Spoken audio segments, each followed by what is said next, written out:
Prepare the new piston inside the maintenance kit, reference FR332. Remove the applicator. Unscrew the fixation ring. Remove the blue sleeve. Dismount the bayonet by consecutively compressing and turning it.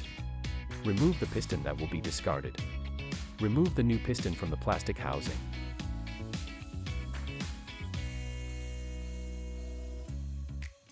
Insert the new piston. Place the bayonet by consecutively compressing and turning it so that it fits securely.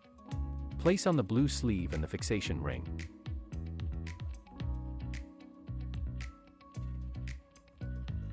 Place the applicator, making sure only one O-ring is installed between the applicator and the piston.